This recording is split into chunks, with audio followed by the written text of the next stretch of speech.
Bom dia a todos. Candidato Renan, assim como falamos com todos os candidatos aqui, essa é uma entrevista de emprego para o próximo CEO do Brasil. Logo, a gente reuniu aqui empresários, membros do ecossistema do G4. Então, aqui estão representados 100 mil empresários online conosco e sentados aqui nessa sala, que são 100 mil empresas que o G4 tem em seu ecossistema, que emprega 16 milhões de pessoas. Então, uma parcela importante da massa salarial brasileira está aqui para sabatiná-lo e, obviamente, exige uma pergunta tão dura quanto o cargo que o senhor pretende ocupar. Renan, o senhor passou 10 anos derrubando e criticando quem governa, mas nunca assinou uma folha de pagamento relevante, nunca respondeu por um orçamento, nunca demitiu ninguém olhando no olho. Nenhum empresário nessa sala contrataria um CEO com esse currículo para tocar uma padaria. E o senhor está pedindo a maior operação do país. E o problema não para na execução. Alcança também as suas convicções. O senhor diz que bolsonarismo e petismo são duas faces da mesma decadência. Mas as pesquisas desenham um segundo turno entre Flávio Bolsonaro e Lula. E nesse cenário, não existe terceira face hoje. Branco e nulo não somam para ninguém. Só que o seu eleitor é esmagadoramente antipetista. Então, cada voto seu que se anula desfalca apenas o lado que enfrenta o Lula. A neutralidade que o senhor vende como pureza é, na prática, um empurrão para o Planalto de quem o senhor diz combater, o Lula. Então, responda a essas coisas que essa plateia precisa ouvir. Qual foi a entrega mais difícil que o senhor já geriu na vida, com números, prazo e resultado auditável, e, estando fora do segundo turno, entre Flávio e Lula, em quem o senhor vota? E avisamos desde já, não estaremos no segundo turno não é resposta, porque estadista de verdade responde, inclusive, aos cenários em que perde. Boa tarde a todos, muito obrigado aí pela oportunidade. Bom, a pergunta já começa com uma imprecisão um tanto quanto bizarra, porque minha vida pregressa toda passou por administrar empresas. Eu sei o que é fazer uma folha de pagamento, e o pior, eu sei o que é pegar uma empresa fechada, quebrada, com os funcionários devendo 5 meses sem receber, botar para andar baseado no crédito pessoal que eu construí recuperando empresas. Trabalhei isso não com uma nem com duas, mas com quase uma dezena de empresas ao longo da minha vida. Sei o que é estar no banco dos réus da justiça trabalhista, ouvindo a injustiça de um sindicato safado que tentou te extorquir no momento da negociação anterior. Sei exatamente o que é ter um agiota ligado a uma factoring, indo querer te empurrar as dívidas da gestão anterior com juros que não deve ser aceitado. Sei justamente fazer isso. E essa é a postura que o próximo presidente da República tem que ter, porque a gente vai pegar um cenário muito similar a esse. Só que essas são as minhas realizações antes de me tornar um líder político. E um líder político é um líder que necessita tomar esse tipo de decisão num contexto novo, em que não se conta apenas a ética da convicção, que é a ética da convicção que eu contei todos os anos que eu fui militante político, algo que eu tenho orgulho, faço desde 2014, mas também como liderança que precisa da ética da responsabilidade, que é quem vai assumir um país e vai ter que tomar decisões muito, mas muito difíceis. Pois bem, como líder político, no movimento, eu criei o maior movimento político do Brasil, isso é oferível, nós fizemos a maior ação política com as maiores manifestações da história do Brasil ao longo dos últimos anos, que foi o impeachment da Dilma Rousseff. Organizei essas manifestações, ajudei a criar a linguagem política daquilo que chama de direita no Brasil, algo que foi surfado por muito vagabundo por aí. Depois disso, consegui criar um partido político, algo que o ex-presidente Bolsonaro tentou e falhou miseravelmente, estando no poder, botando seus filhos para tentar tocar isso, algo que naturalmente eles não conseguiriam com a baixa inteligência que eles têm à disposição. Fiz isso no menor período de tempo. Vamos comparar com o Partido Novo, que é um partido montado por executivos da iniciativa privada. Eles gastaram milhões e demoraram 5 anos. Eu consegui coletar as assinaturas em menos de 2 anos, com muito menos dinheiro, sendo um líder, acima de tudo, político, não um líder empresarial. Porque existe uma diferença muito grande entre ser um líder empresarial e político. E você, como uma pessoa que conhece Aristóteles, sabe muito bem disso. Não existe nada mais nobre do que a boa atividade política e a busca do bem comum. Nesse sentido, eu até não concordo, me permita discordar, Thales, da ideia de que eu estou fazendo uma entrevista de emprego. Porque liderar um país não é uma entrevista de emprego. Liderar um país é apontar o caminho de um povo como um todo. Meu objetivo não é obter um lucro, meu objetivo é obter um horizonte. São coisas diferentes, ambas muito nobres, mas elas têm naturezas diferentes. E a gente tem que entender essa natureza. E o que me qualifica nesse sentido para estar aqui, além dessa experiência pretérita e dessas realizações que são metrificáveis, no partido político que eu montei, eu tinha uma folha de pagamento que envolvia milhares de jovens espalhados pelo Brasil. milhares, que ficavam debaixo de chuva, debaixo de sol, tomando não na cara de um monte de gente, falavam, eu não vou acreditar em montagem de partido, o Brasil não precisa de um partido. E eu tinha que toda quinta-feira, toda sexta-feira, pagar o valor deles, obtendo doação, vendendo produtos, e montei um partido vendendo livro. Num país de pessoas iletradas que não dão valor à leitura, eu vendi livro e a venda de livro foi responsável pelos 50% do faturamento que montou esse partido. Então o que eu sou é um líder gestor qualificado no setor privado, porque a política, a atividade política que eu toco, inclusive o partido político, é um ente privado. E é um ente privado em que nós fazemos muito mais com muito menos. Criei a revista Valete, que é a segunda maior revista de política e cultura do Brasil impressa, depois da revista Piauí, não estou falando em digital, porque a nossa é só impressa. Criei um ecossistema do Valete Plus com 50 mil usuários para produção de conteúdo independente, uma rede social própria. Isso nos qualifica usando, volto a colocar, o que há de melhor em termos de gestão para ser um grupo político inovador. E aí o que as eleições nos mostram é fazer mais com menos. Sobre a política de segundo turno, eu volto a repetir, eu vou lutar e um líder não vai ficar aqui falando, eu não vou para o segundo turno, e qual é esse cenário? Não posso fazer isso. Imagina o Alexandre em Gaugamela. Você ama o Alexandre assim como eu. Imagine o Alexandre em Gaugamela. Não sei, acho que vou negociar com o Dario. Não, ele foi até o fim. E eu tenho que ser assim. Porque o mesmo time, o mesmo exército de militantes que eu motivei a montar o partido político, eu tenho que motivar agora. E eu não posso ter compromisso com o erro. A família Bolsonaro e o lulismo são duas faces da mesma moeda, não porque são iguais, eles são diferentes entre si, mas porque ambos geram danos terríveis para o nosso futuro. A gente está penhorando o nosso futuro. A discussão política dessas eleições vai ficar centrada no quê? O Lula dá mais um pouco de pé de meia, o Lula dá mais um vale-gás para as pessoas e o Flávio Bolsonaro oferecer celular de graça para mulher, para melhorar a intenção de voto com mulher? Essa que se tornou a discussão política no Brasil, tinha que estar falando de desindexação, desvinculação, reforma de competitividade. Eu não aceito trabalhar com essas categorias. E isso não é ficar neutro, isso não é fugir. Até porque quando você adota esse caminho, o que acontece é que você apanha dos dois lados, que foi o que aconteceu comigo. Mas sabe o que acontece também? Você se torna um líder melhor. E esse é o ponto. Eu só estou aqui sentado, tendo a honra de estar sentado com vocês conversando, porque eu adotei um caminho, não da neutralidade, mas de enfrentar ambos, de não aceitar o erro de ambos. Isso me tornou um líder qualificado, que de acordo com algumas pesquisas, como é o caso da Atlas, já me coloca em primeiro lugar no público de 16 a 24 anos, ou seja, construindo um horizonte novo. E citando aqui um líder empresarial que deve ser referência para todos vocês, que é o Peter Thiel, ele já dizia bastante, crie seu próprio monopólio. Crie, antes de tudo, seu próprio monopólio. Seja líder de uma tecnologia que ninguém pode imitar. Foi isso que eu fiz para as novas gerações. Eu criei um pensamento político próprio, para um grupo político próprio, uma estética própria, uma liderança própria. E com base nisso nós criamos um nicho eleitoral próprio, com um sonho, um horizonte próprio, que nos deixam aptos a participar do grande debate. E é por isso que eu tenho a honra, Thalys, de estar aqui com você, de poder discutir isso com você, de poder discutir com o Duda. E estar aqui. É uma visão que pode ser encaixada também como empresarial, no sentido de gestão, mas uma visão muito poderosa em termos de coração. Eu estou aqui por causa desse coração e é isso que vai fazer a gente mudar o Brasil. Obrigado. Mas, candidato, a resposta, vota Lula ou Flávio, sendo que Lula elege Eu voto Lula? Renan Santos. Eu não vou para a batalha pensando em perder. Eu voto Renan Obrigado, Santos. Candidato, deixa eu aproveitar e exibir rapidamente uma pesquisa da Real Time Big Data sobre o candidato Renan Santos. Fizemos uma sondagem com eleitores e aí fizemos a seguinte pergunta: qual é o maior feito de Renan Santos? 64% acredito que nenhum, 7% falam que é a criação do MBL, 8% falam que é a fundação do partido Missão, 20% falam da derrubada da Dilma Rousseff, ex-presidente da República. Temos outros slides também. E qual a promessa de Renan Santos soa melhor? Nenhuma, para 35%. O tirão anti-Bolsa Família, 17%. Mudanças na educação, 13%. E guerra ao crime organizado, modelo penal diferenciado. Candidato, a partir dessa pesquisa eu quero fazer a seguinte provocação ao senhor. O que faria a pessoa física, Renan Santos, votar no candidato Renan Santos? Infelizmente tem que recorrer à resposta anterior.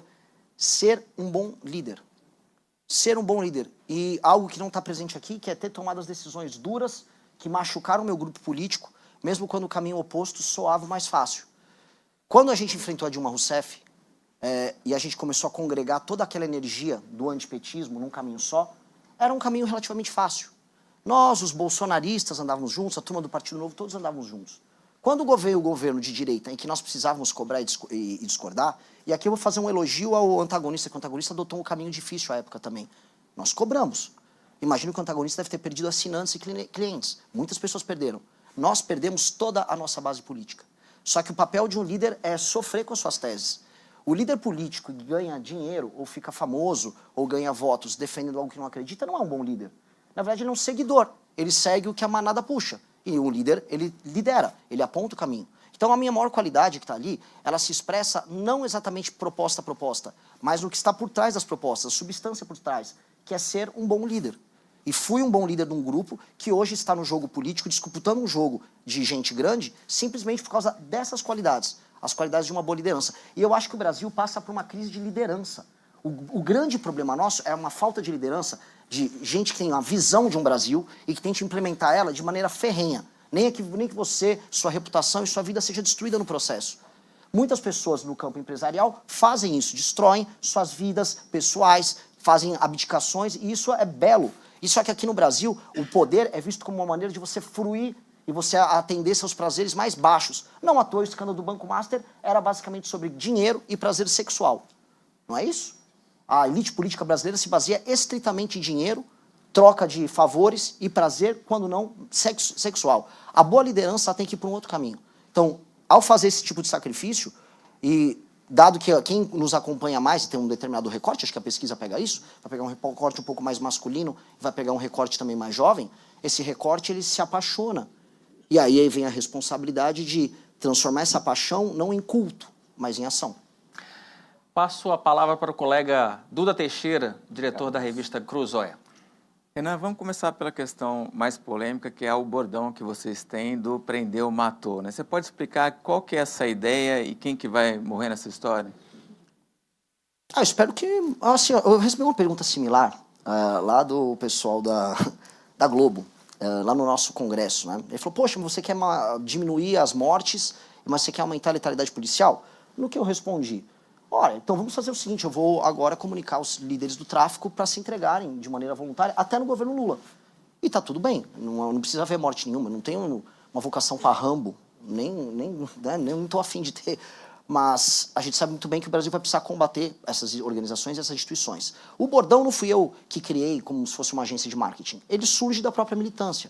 Ele surge de um processo natural. Eu faço lives diárias em que eu comento problemas e esse bordão surgiu quando da morte de um empresário que estava andando de bicicleta na frente do Parque do Povo. Alguns aqui conhecem o caso. E diante do assassinato dele veio uma revolta, porque ele entrega seu celular e o bandido de maneira voluntária opta por atirar nele. E assim, é uma banalização da vida ou uma banalização da atividade do assassinato bizarra. E aí você vem a resposta, o que você vai fazer com ele? Só tem duas circunstâncias que você pode entregar para um cara desse. Ou você prende, ou você mata. Se entregou, prendeu.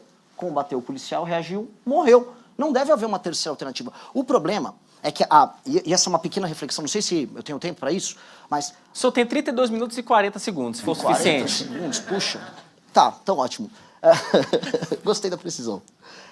O que acontece é que o sentimento de culpa que veio do regime militar, da ideia de violações de direitos humanos, contaminou a cabeça do legislador, dos juristas, na redemocratização, de modo a você ficar impondo garantias muitas a quem comete um determinado crime violento, e você tornou, no final, a sociedade refém deles. E aí a ideia da prisão, a ideia da pena, ficou vinculada, por exemplo, à ressocialização, quando não tem que ser o caso.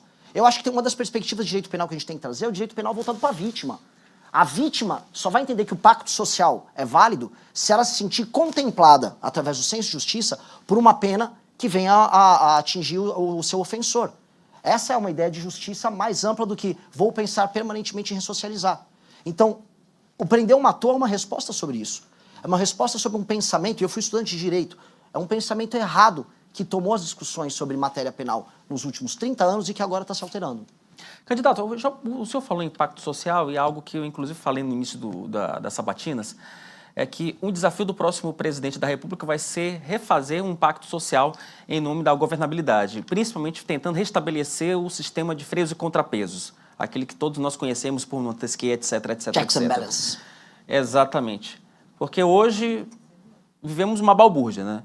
O judiciário legisla, enfim, o Congresso executa e o Poder Executivo fica dependendo desse tipo do próprio Supremo para poder fazer alguma coisa. Como que o senhor vai conseguir restabelecer essa relação, tentar fazer com que o executivo volte a executar, que o judiciário volte a julgar e que o legislativo tenha a sua função de fiscalizar. Essa é uma pergunta de R$1 trilhão, vamos colocar assim. Todas as democracias no dito Ocidente passam por um problema em que o executivo não executa. Isso não é, vamos dizer, um privilégio do Brasil. Isso vem acontecendo em todos os lugares. E recuperar a capacidade de ação do executivo, especialmente no mundo em que grandes potências como a China executam em muito, ou vamos falar de outras nações, a Arábia Saudita executam em muito, se tornou um desafio para o Ocidente, que se tornou uma espécie de um regime travado, altamente burocratizado. Isso no Brasil se agrava porque nós temos um regime que é oligárquico. E as oligarquias, elas estão no judiciário, no executivo e no legislativo. E elas fazem trocas de favores mútuas, de modo a você permanecer com essa estrutura oligárquica no poder, a custo da nossa competitividade, a custo, por exemplo, de uma dívida galopante, do aumento dos juros, do aumento de impostos, que redunda nisso. Como enfrentar isso? Você vai ter que enfrentar a estrutura própria do jogo. Se, por um lado, eu vou ter que fazer concessões e coalizões tão logo eu entro no poder, porque existe até um conceito errado que é a ideia, tipo, o Renan é um cara antissistema, então como se eu vou chegar lá em Brasília xingando os outros? E não é isso. Eu vou ter que chegar em Brasília e montar uma coalizão, não só com o Congresso, mas com a sociedade civil. E uma coalizão vai passar a convencer da Rede Globo, ao empresariado, à agricultura, a formadores de opinião, a ter certos consensos junto com líderes partidários para que eu possa ter governabilidade. Essa governabilidade vai se dar em pautas que tem que estar muito clara para todo mundo. Não é assim, eu vou ter 4 anos de aliança com uma maioria no Congresso. Como foi o governo Lula II, por exemplo, que com o Petrolão ele estabeleceu uma maioria para PEC e não passava PEC nenhuma que importava. Sim. Nenhuma reforma foi feita naquela época. Nós temos que saber quais são os temas centrais. Desindexação, desvinculação, reforma da Previdência, uma agenda de competitividade muito poderosa, reformas em termos de matéria penal. Então, ok, eu vou precisar de maioria para PL, para algumas, e maioria para PEC. E vamos trabalhar caso a caso, gerando essas maiorias na sociedade civil. Ao fazer isso, eu começo a entregar coisas. Eu recupero a capacidade do governo federal de executar e ter a sua, vamos colocar assim, sua credibilidade de que as coisas voltaram a acontecer. E aí eu tenho que retomar determinados instrumentos que hoje estão na mão do parlamento para servirem ao executivo. Vou colocar uma coisa em primeira mão que nós precisamos fazer e que não é exatamente a coisa mais antissistema do mundo em falar. Nós vamos ter que usar as emendas parlamentares a nosso favor. Para obter governabilidade e para obter espaço fiscal, que é uma coisa que interessa para vocês bastante, espaço fiscal representa investimento, representa também queda nos juros. O nosso ajuste fiscal vai passar também por estabelecer um determinado gatilho. Todo valor, em toda votação orçamentária, que você reduz de despesa obrigatória, abre espaço para investimento. Sim. Abrirá também espaço para aumento das emendas. Elas não serão mais condicionadas à receita, elas serão condicionadas ao aumento do espaço de investimento. Porque o Congresso Nacional tem que ficar vinculado a cortar gastos obrigatórios para aumentar o espaço de investimento. E aí a gente disciplina o funcionamento das emendas. Outro dia estavam me xingando, o Renan falou bem do Flávio Dino porque ele está falando das emendas. Veja só, pode ser o capeta. Se o capeta ajudar a disciplinar as emendas, a gente vai ter que dar uma conversada com o capeta para fazer tocar. Porque hoje o Congresso Nacional se tornou esse instrumento próprio de gestão, porque ele tem o controle das emendas. E aí entra a questão STF, que é outra questão extremamente complexa. Porque o STF, ao mesmo tempo que ele chegou num pico de poder, ele também está no seu vale de credibilidade, com seus ministros envolvidos em escândalo de corrupção. O Congresso Nacional vai ter autonomia para tocar isso? Deve ter autonomia. Só que o próximo presidente da República, que vai ter condição de nomear ou 3 ou 4 ministros do Supremo, terá a condição de estabelecer a maioria. Vamos ser bem claro, as nomeações vão ter um critério que será técnico para o STF, mas que envolve uma posição política sobre uma mudança no funcionamento do STF. Então, os que eu nomearei terão que ser não apenas escrutinados, mas terão um compromisso público em acabar com essa farra dos escritórios ligados a ministros do STF, a serem favoráveis e não tentarem judicializar, por exemplo, o licenciamento ambiental, como tem gente querendo fazer. Licenciamento ambiental e queda de juros vai transformar o Brasil em um canteiro de obras. E eles terão que ser favoráveis à segurança jurídica. 3, o STF entenderem e tornarem vocal que o STF não deverá ser a última instância ou o foro privilegiado dos senadores, em especial, e também de deputados, para que você não tenha um controle que eles exercem político sobre as ações criminais que envolvem os parlamentares, para que o parlamento tenha a sua capacidade. Ou seja, a criação de uma corte paralela, que nós vamos ter que passar com o PEC, junto ao Congresso Nacional, uma corte montada provavelmente com desembargadores nomeados por 2 anos, para poder andar com essa agenda. E assim nós vamos retirando de maneira, vamos colocar aqui, democrática e republicana, esses superpoderes do STF. É mais complexo do que a relação com o Congresso, mas terá que ser feito. E não terá que ser feito na base da briga. Eu não vou chegar lá, entrei no poder, vou brigar com o Xandão. Não dá pra fazer isso. Eu tenho poder, eu vou brigar com o PCC e com os problemas fiscais. E aí, pode virar uma briga com o STF se eles resolverem se opor a essa agenda. Candidato, deixa eu aproveitar, já que eu falei um pouco do macro, deixa eu falar um pouco do micro, que talvez seja mais simples. O senhor assumiu a cadeira de presidente da República. Né? A gente está com a chave do Palácio do Planalto, Palácio da Alvorada, melhor dizendo. Quais são as 3 primeiras medidas iniciais de um primeiro dia de governo que podem ser, que serão utilizadas para melhorar o ambiente de negócios? Eu vou falar anterior a isso, porque o governo vai começar a transição. E a primeira coisa que o presidente da República tem que fazer é na transição. São as reformas fiscais altamente impopulares que vão mudar a trajetória da dívida e assim mudar a trajetória dos juros futuros no Brasil. Eu preciso passar a desindexação dos valores previdenciários do BPC, que hoje estão vinculados ao aumento do salário mínimo, e eu preciso passar a desvinculação dos gastos de saúde e educação, que são vinculados à receita. São 2 coisas que são PEC e que precisa passar porque isso mexe com o crescimento completamente descontrolado que a gente tem dos gastos e, por consequência, da dívida. Candidato, o senhor sabe que, assim, em várias situações do Congresso se tentou mexer na DRU e outros não conseguiram. Pois é, outros governos também tentaram mexer em muitas agendas e passaram, em outros não. Um governo como o Fernando Henrique passou muitas agendas, tendo de 98 a 2002 um governo impopular. O Michel Temer tinha 3% de popularidade e conseguia passar reformas. Aí vai dar habilidade em construir, em negociar, em usar os instrumentos todos que você tem à disposição. E fala aqui de maneira muito realista, inclusive as emendas, de maneira republicana, mas inclusive as emendas, para poder obter essa maioria. Com o entendimento de que se nós não fizermos isso, não haverá credibilidade para a queda dos juros. A queda de juros que vai acontecer, sem ser marretada, que ninguém aqui é moleque para falando de vou baixar hoje o Banco Central é independente. O Banco Central só vai ter meios de fazer isso, não porque o Renan entrou e ele tem credibilidade porque ele é para o mercado. Não, é porque nós já estamos antecipando já na transição. Então essas são as medidas que vão afetar diretamente a mudança no ambiente de investimentos, ambiente econômico no Brasil. E essa é uma resposta que eu não tenho que nem esperar o dia 5, que é quando o presidente toma posse. É uma resposta para dar no dia seguinte a vitória no segundo turno. Duda.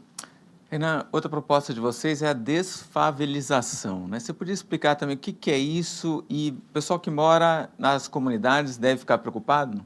Não, pelo contrário, né? Eu vou salvar eles têm que ficar felizes. A desfavelização... assim, eu recebi uma pergunta da Folha de São Paulo, né? Que eu falei assim, olha, uma pessoa que mora numa favela, ela não é hoje um cidadão, ela não é um titular de direitos, ela no máximo é titular de deveres. E ela vive diante de um sistema jurídico paralelo, não escrito, que é o do crime organizado. Que às vezes até é escrito, tá? Mas, enfim. O que é a política de desfavelização?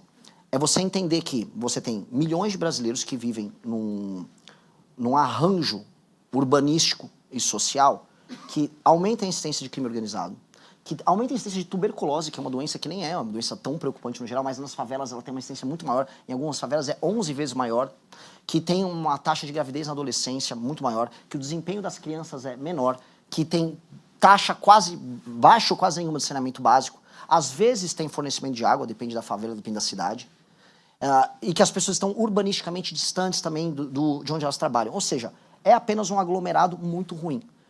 Você vai ter que separar as favelas de acordo com 2 critérios macro que vão se dividir em 4 modelos de operação, que é se aquela favela está numa área de interesse econômico maior ou menor, e se ela está numa área plana ou uma área de encosta. Se é uma área de encosta e ela tem um alto interesse econômico, por exemplo, uma parte importante das favelas no Rio de Janeiro, você vai ter que fazer uma realocação das pessoas, você vai construir prédios, você vai também usar aquele espaço para investimentos privados, porque vai ter interesse privado em participar daquilo.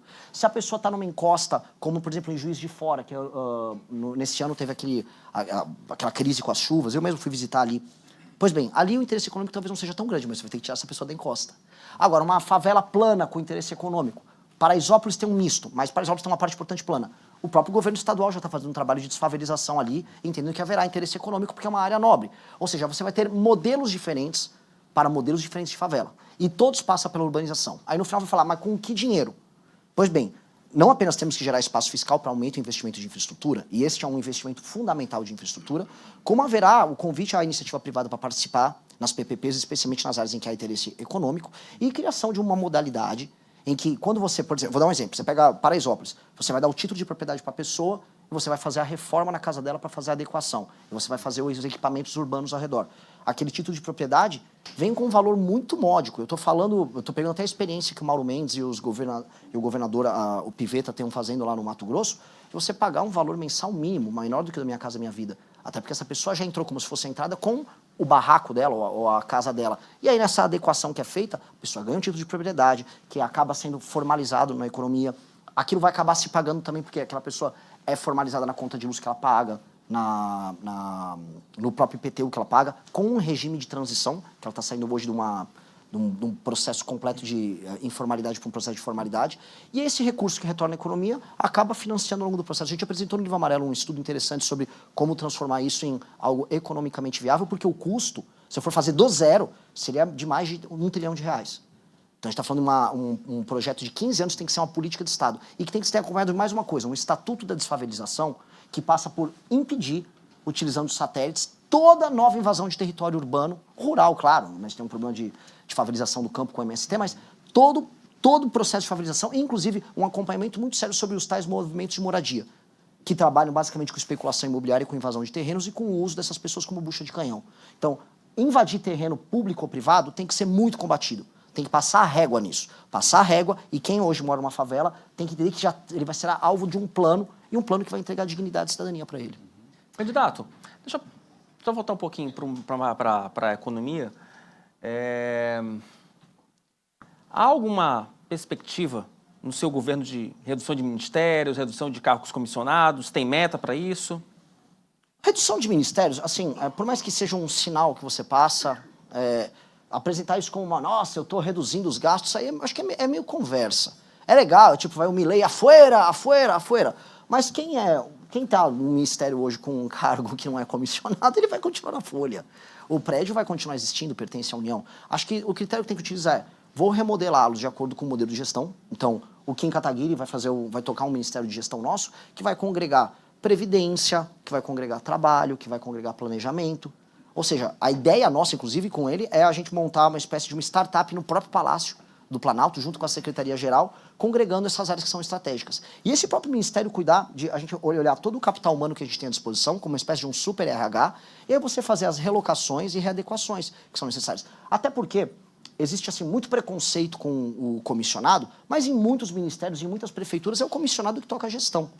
Então, boa parte da equipe técnica, que a gente chama dos ministérios da Fazenda, que passa para ele, eram bons cargos técnicos comissionados que foram colocados lá. Então, você não mexeria nisso? Ou mexeria não, eu de uma forma relocaria muito de pontual? acordo com a necessidade de gestão. Eu botar uma meta específica, para mim, é mais perfumaria e eu fugir do que é verdadeiramente popular, mas gera resultado fiscal. Eu falar da desindexação do salário mínimo, da aposentadoria do BPC, do aumento do salário mínimo, é impopular, mas te dá resultado fiscal muito grande. Muito grande. Isso vai permitir que os juros caiam, que o dinheiro das pessoas valha mais, inclusive do aposentado. O dinheiro dele vai valer mais no fim do dia. Só que aí eu falo isso, não dá tanto volta que eu falo, eu vou cortar 20 ministérios de uma vez. Eu acho isso bobo, honestamente. Eu acho que tem que obedecer critérios de gestão. É isso. Reforma de Previdência. Reforma paramétrica, está inclusive protocolada por nós. A gente tem que alterar os parâmetros, vocês têm que um gatilho automático. Inclusive, a OCDE tem uma lista das nações que trabalham nessa linha, que é você tem um gatilho automático conforme a idade avança, naturalmente o sistema previdenciário se adequa àquilo. E nós temos que reduzir as exceções. Reduzir ou quase encerrar as exceções. Nós temos tanta exceção, e a última reforma incluiu tanta exceção, que no fim do dia ela nunca tem o efeito que ela precisa, tanto que ela precisa ser refeita. E eu vou te falar, eu gostaria de passar a Previdência junto nesse pacote que envolve desvinculação e desindexação, na transição. Só para fechar, para entregar para o Duda, né?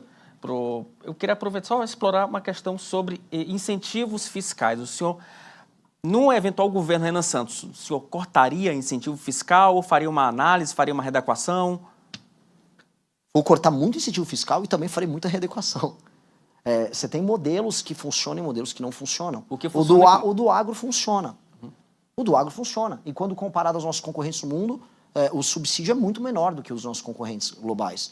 E o agro, ele se tornou uma cadeia que hoje ela não é apenas agro. Quem vai no Mato Grosso, eu fui no Maranhão, que é uma das regiões... Você é do Maranhão. Sim. Você vai para a região de Balsas, hoje você tem usina de etanol lá em Balsas.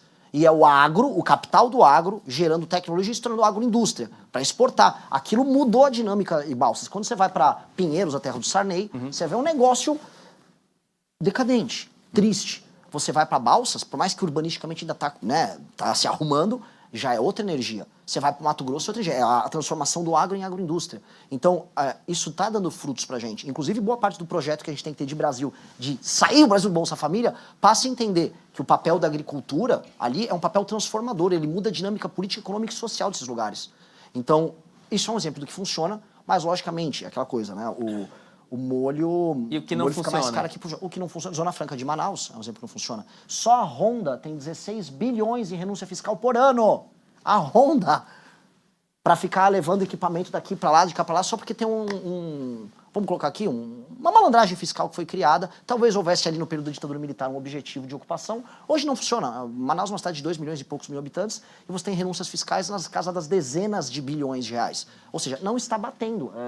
Tem orçamento de capital no Brasil que não dá o que é a Zona Franca de Manaus, e de capital maior. Me corrija aí o pessoal que está aqui, mas eu duvido que o orçamento do Rio de Janeiro seja maior, da cidade do Rio, que é bem maior do que Manaus, do que o dinheiro que vai para a Zona Franca de Manaus. Então, lógico que é uma distorção, e essa distorção precisa ser corrigida. Só que também acredito que, quando bem implementado, algumas renúncias fiscais podem funcionar. A construção do complexo do agro, que envolveu a Embrapa Pública, e olha só, eu sou um cara também do vamos privatizar a Embrapa Pública, mas as frentes pioneiras que levaram a gauchada do sul para o centro-oeste para o norte, isso misturou Estado, misturou iniciativa privada e misturou algum grau de subsídio, e isso gerou algo muito bom. Então, nós temos que saber pontuar e utilizar e não incorrer na esparrela do campeão nacional, que é uma vergonha e não funciona e que a gente não vai cair nisso. Tá. Candidato, como jornalista, li o plano de governo de vocês e fiquei preocupado com aquela questão do código de imprensa. O que vocês querem colocar dentro desse código de imprensa? Tem risco aí de censura? Não fique, muito pelo contrário. Você é um jornalista sério e eu acho que a sua categoria está sendo assaltada por uma modalidade nova que eu vi rodando no Brasil. E que eu acho que talvez vocês estejam acompanhando. Algumas páginas de fofoca no Brasil, na verdade, existem dezenas de milhares de páginas de fofoca. Elas atuam como veículos jornalísticos nos municípios e são compradas pelos prefeitos locais. É dinheiro público que é usado e ninguém sabe que é dinheiro público sendo utilizado por um veículo de imprensa. Isso entra como verba publicitária porque elas são congregadas dentro de agências. Isso aí não está disciplinado, isso não é jornalismo, eles não estão obrigados a fazer checagem, a nada, ninguém tem autoria da matéria, não tem redação, ninguém sabe que isso. São milhões, quiçá bilhões de reais que estão sendo direcionados para esse esgoto e ninguém sabe. Alguém tem condição de checar por como esse dinheiro é usado? Será que a rubrica dele dentro do orçamento municipal que fica dentro de gasto de publicidade com agência não deveria ser tornada transparente? Isso é um exemplo. Agora, em nenhum momento a gente quer atuar contra a liberdade de expressão, muito pelo contrário. Eu vi que você havia feito uma crítica, até a gente respondeu ali na Cruzoé. A crítica é pertinente porque esse tema tem que ser colocado sempre à mesa. Porque a imprensa ela é necessária num país doente como o Brasil. Só que as inovações que vêm acontecendo, em termos tecnológicos, a página de fofoca é um exemplo disso, são coisas tão bizarras que o próprio jornalismo está sendo meio que comido por baixo sem nem perceber. E eu acho que a população tem o direito de saber que a página de fofoca que está atuando no município dela recebe grana de emenda do prefeito. Isso é um absurdo, isso precisa ser corrigido. Candidato, como é que seria uma diplomacia num governo Renan Santos? Você faria uma aproximação com os Estados Unidos, com China, com Rússia? Um governo nosso ele tem que entender que o que é o Brasil perante o mundo. Quem nós somos. O Brasil é o Ocidente. Não. O Brasil ele é uma experiência única que congrega Ocidente e o dito Sul global. O Brasil é como se ele fosse uma porta, um portal entre o Ocidente e esse mundo novo que envolve África, que envolve Índia, que envolve a Ásia. E o Brasil consegue congregar isso de maneira carismática e apaixonante. Então, o Brasil é um país que não tem rejeição perante o mundo. Na Copa do Mundo tinha mais gente torcendo pela seleção em Bangladesh, na Índia, não sei se vocês acompanharam isso, do que nas cidades do Brasil. Este papel nos coloca não como um baluarte que é um aliado automático dos Estados Unidos, como parte da direita quer ver, mas como uma nação que vai ter que saber fazer esse papel, vamos colocar diplomático internacional de soft power, e em termos de atração de investimentos, com uma dinâmica pragmática. Vou dar um exemplo, terras raras. Os Estados Unidos não fez a lição de casa dele com as terras raras. Não fez. Inclusive, eles venderam a tecnologia para a China, as empresas privadas deles. A China pegou nos anos 80 a tecnologia americana, investiu tudo em processamento, tem as maiores reservas, tem, se eu não me engano, mais de 90% do processamento de terras raras do mundo. Para você fazer um F-35 caça americano, o maior instrumento de guerra dos Estados Unidos, você precisa de meia tonelada de terra rara. Os Estados Unidos dependem da China para isso. Estão na mão, não se planejaram. Agora eles olham para o Brasil que tem 20% das reservas, pelo que a gente sabe. Aí os Estados Unidos, não, preciso extrair sua reserva aí. Isso que os Estados Unidos ele tem um processamento de 1 ou 2 elementos. Aí o Brasil vai olhar e vai falar o quê? Só extrai e leva embora? Não, qual é o nosso papel nesse novo jogo geopolítico? Na nossa visão, eu tenho que sentar com a União Europeia, tenho que sentar com Taiwan, que precisa de terra rara também, eu tenho que sentar com o Japão, tenho que sentar com os Estados Unidos, com o Canadá e com a própria China e estabelecer um sistema relacional em que há transferência de tecnologia e investimento e parcerias de longo prazo envolvendo isso. Porque as terras raras vão colocar a gente, vão fazer com que a gente possa tirar o gap tecnológico em matérias que a gente ficou completamente para trás. Então, do ponto de vista geopolítico, uma reorganização que nós vamos precisar fazer e que não é uma resposta fácil, porque você vai ter que sentar e negociar com todo mundo. Com absolutamente todo mundo. A União Europeia tem um interesse numa reindustrialização dela focada nisso. Mesma coisa os Estados Unidos da América, que tem uma dependência geopolítica desse tema. Vamos para outro tema, data center. Hoje o Brasil não está em condição de falar, pô, eu estou aqui na fronteira do conhecimento IA. Mas boa parte das IAs do mundo vão precisar de infraestrutura de data center com energia limpa sendo tocada em vários lugares ao redor do mundo. O Brasil está numa posição boa para isso.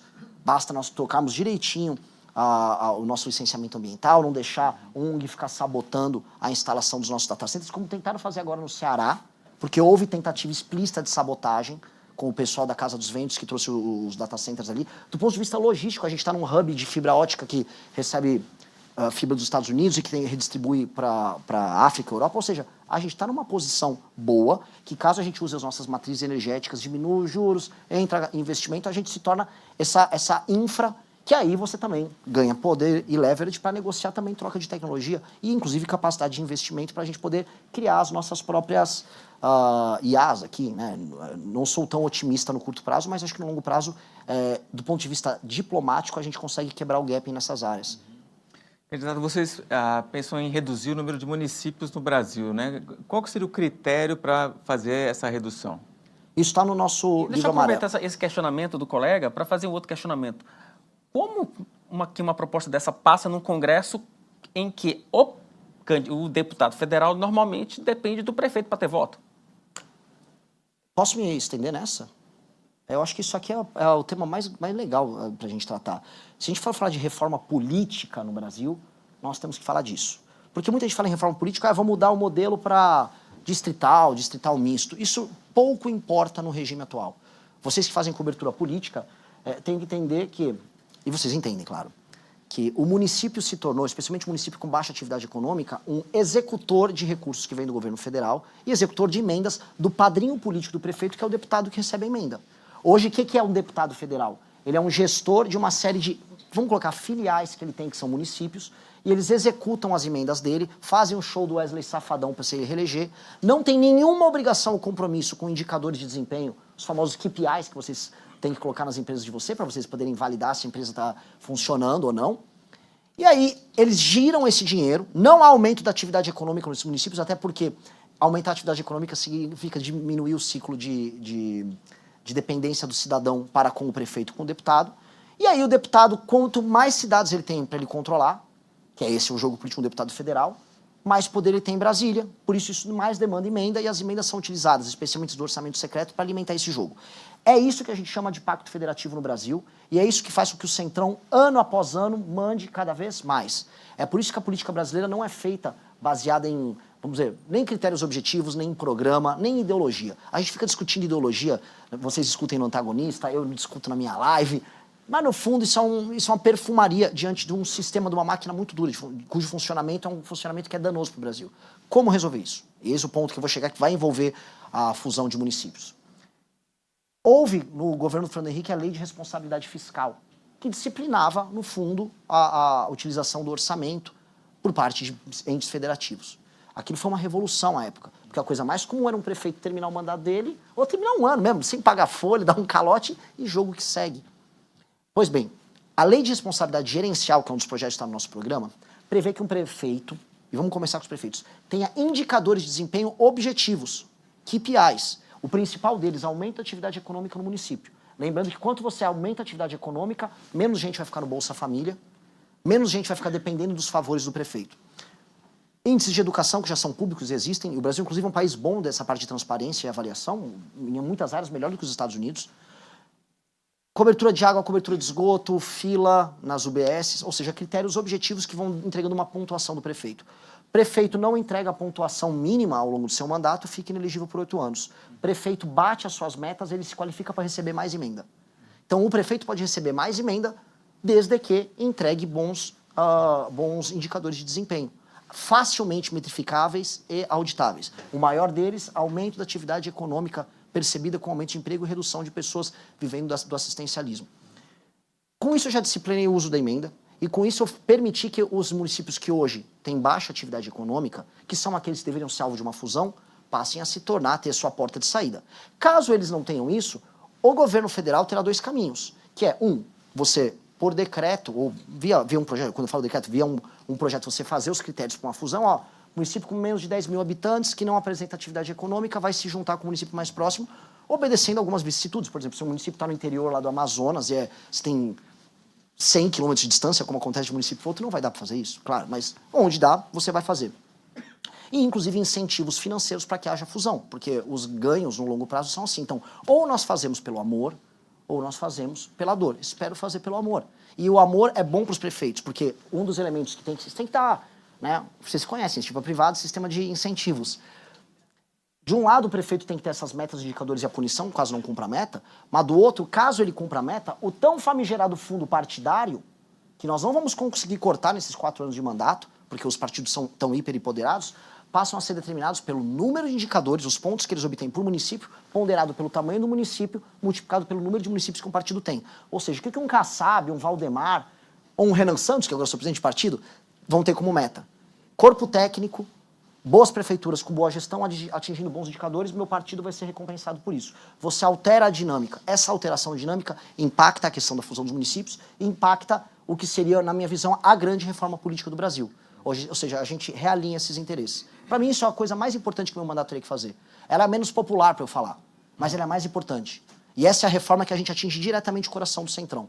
Porque eu não vou conseguir, não sei se eu não quero... É que sim, eu não vou conseguir destruir o Centrão no meu governo. Eu acho o Centrão um problema tão grande, por vezes maior do que a esquerda. Ou não, e aí eu entrego também para o senhor para suas considerações finais. Tem que responder rápido, né? Não, é sim ou não? É sim ou não. bate-bola, jogo rápido. É difícil, sim ou não? Redução da maioridade penal. A favor ou contra? Sim. Impeachment de ministro do Supremo. Sim. Flexibilização do aborto. Não. Cancelamento de Bolsa Família. Não precisa, né? Porque uma Bolsa Família, para quem, vamos colocar aqui, num município que não há atividade econômica, é crueldade pura e simples. Para uma pessoa que está usando isso como um instrumento para ficar na informalidade e pegar um bico, como o agro reclama, eu vou acabar. Tá. Pena de morte. Não dá para mexer. Sou favorável, mas não vai dar para mexer no meu governo. Autonomia financeira da PF. Gosto. Gostar é... Político, sim. Eu gosto, é tanto sim que eu gosto. Gosto e quero. Vou fazer igual o Eduardo Jorge naquele debate de 14. Quero. Fundão eleitoral. Não gosto, mas redisciplinado é melhor do que está. Como eu expliquei agora na pergunta anterior. Eu tinha colocado aqui piso para saúde e educação. Como eu disse, você pode estabelecer algum tipo de piso. Agora, o reajuste como está, não dá. Indulto ao ex-presidente Jair Bolsonaro.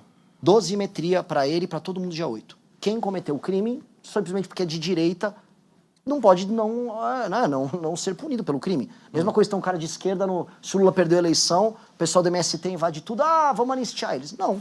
Cometeu o crime, vai ser punido, mas com um julgamento justo. Porque por isso que a dosimetria é uma solução política boa. As forças políticas vêm diante de um caso bizarro, em que o STF sai da linha, e em que a população e lideranças políticas saem da linha, e fazem um pacto para pacificar o Brasil. Dosimetria. Tá certo. Candidato, 2 minutos para suas considerações finais. Já te agradeço de antemão pela participação aqui no evento. Eu queria primeiro agradecer assim, a honra incrível de estar aqui presente. Eu queria primeiro agradecer também todos os jovens que coletaram assinaturas que me permitiram estar aqui. Eu só estou aqui porque gente se sacrificou, teve gente que tomou ameaça de morte, gente que foi esfaqueado na rua coletando assinatura para o nosso partido. Eu estou aqui pelas pessoas que foram corajosas em falar não diante do like fácil, do view fácil em redes sociais, de todo mundo que resiste à tentação e de todo mundo que está aqui não porque, eu não sou o Lula, é porque eu não sou o Bolsonaro, mas sim porque a gente tem a chance de tornar esse país uma das 5 maiores potências do mundo nos próximos 30 anos. Se você é ambicioso, se você tem essa energia, se você quer construir isso e não quer ficar de conversa mole, prazer, nós somos a tua casa e a tua casa está te aguardando. Obrigado.